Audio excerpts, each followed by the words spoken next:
Student, मैं हूँ रीना। आप देख रहे हो रीना एकेडमी चैनल। तो बच्चों, मैं अपने आज के इस वीडियो में आपके लिए लाई हूँ एनसीईआरटी रिमझिम क्लास फर्स्ट का लेसन नंबर 9 बंदर और गिलहरी। एक बहुत ही प्यारी सी कहानी है। तो आइए हम लोग इस कहानी को पढ़ते हैं। एक बंदर पेड़ पर बैठा था। बंदर की पूंछ बहुत लंबी थी। बंदर की पूंछ जो है वो बहुत लंबी, इतनी लंबी थी कि जमीन पर लटक रही थी। तो एक गिलहरी जमीन पर उछल कूद कर रही। अचानक उसे पूंछ दिखाई दी। उसने सोचा, यह झूला कहाँ से आ गया? थोड़ी देर पहले तो नहीं था। वह पूंछ पर चढ़कर झूलने लगी तो बंदर को गुदगुदी हुई। उसने नीचे देखा। वह हंसकर बोला, बहन गिलहरी, क्या कर रही हो? मुझे गुदगुदी हो रही है। गिलहरी चौंकी।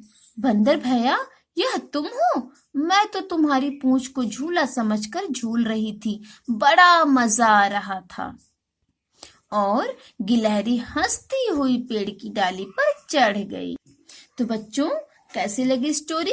अच्छी लगी ना? तो आइए अब हम लोग एक्सरसाइज करते हैं। गप्पे। बंदर की पूंछ लंबी थी, इतनी लंबी थी, इतनी लंबी जैसे सड़क। तो इसी तरह हमको एग्जाम्पल दे करके नीचे जो है इसको पूरा करना है, खाली जगहों को।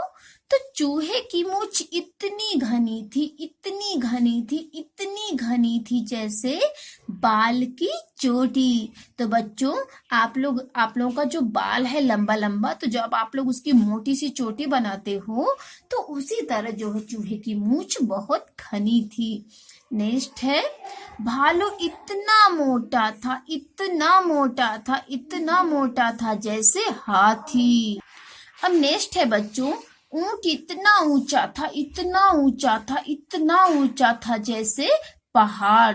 तो इसमें आपको पहाड़ लिखना है। अब नेक्स्ट है, चूहिया इतनी छोटी सी, इतनी छोटी सी थी, इतनी छोटी थी जैसे चींटी। कुत्ते की पूंछ इतनी टेढ़ी थी, इतनी टेढ़ी थी, इतनी टेढ़ी थी जैसे जलेबी।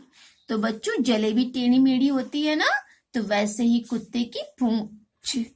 कोयल की आवाज, मतलब इसमें आपको जो फील करना है कोयल की, फिर आवाज लिखना है इतनी मधुर, यहाँ पे मधुर लिखना है थी, इतनी मधुर जैसे मिश्री। तो ये सब आपको अपनी अपनी बुक में फील करना है। अब बच्चों, नेक्स्ट है गुदगुदी। तो कहानी में बंदर को गुदगुदी हुई। अपने दोस्तों को गुदगुदी करो। पेट पर, पीठ पर, गर्दन पर, हथेली पर, तलवे पर। क्या हुआ बच्चों? आपके दोस्त को गुदगुदी लगी ना? अब आप अपने आप को खुद को गुदगुदी करके देखो, क्या हुआ बताइए, आप क्या महसूस कर रहे हो? अब नेक्स्ट है बच्चों, क्या करोगे? गिलहरी ने बंदर की पूंछ से झूला झूला। तुम इन चीजों से क्या करोगे? करके दिखाओ। तो रुमाल से हम लोग नाक पोंछेंगे और हाथ पोंछेंगे। पेंसिल से लिखेंगे और पिक्चर बनाएंगे, यानी चित्र बनाएंगे। फुट्टा यानी जो स्केल होती है उससे हम लोग लाइन खींचेंगे और त्रिकोण बनाएंगे। तो बच्चों, सबका कंप्लीट हुआ ना? सब लोग लिखिए। अब नेक्स्ट है बच्चों, क्या हुआ, यानी क्या क्या। तुम तो इतनी सारी चीजें खाते हो, जैसे दूध, भात, संतरा, केला, और इसके अलावा तुम और क्या क्या खाते हो? तो इसके अलावा हम फल, मिठाई, दूध, दही, दाल, सब्जी, रोटी, समोसा, पकौड़ी आदि चीजें खाते हैं। तो बच्चों, अब नेक्स्ट है, गिलहरी क्या क्या खाती होगी? अब नेक्स्ट है स्टूडेंट, गिलहरी क्या क्या खाती होगी, यानी क्या खा लेती होगी? तो आम, अमरूद, सेब, मूंगफली, केला आदि चीजें जो है गिलहरी खा लेती है। नेक्स्ट है बंदर, क्या क्या खा लेता होगा? तो बंदर केला, आम, अमरूद, सेब और रोटी आदि चीजें जो है खा लेता है। अब नेक्स्ट, कौन कौन, तो जानवरों में कौन कौन उछल कूद करता होगा और कौन नहीं? तो यहाँ पे बच्चों कुछ जानवरों के नाम दिए गए हैं और नीचे 2 कॉलम बनाए गए हैं। उछल कूद करते हैं, उछल कूद नहीं करते हैं। तो इन जानवरों के नामों में से हमको ढूंढ करके नीचे वाले कॉलम में इसको लिखना है।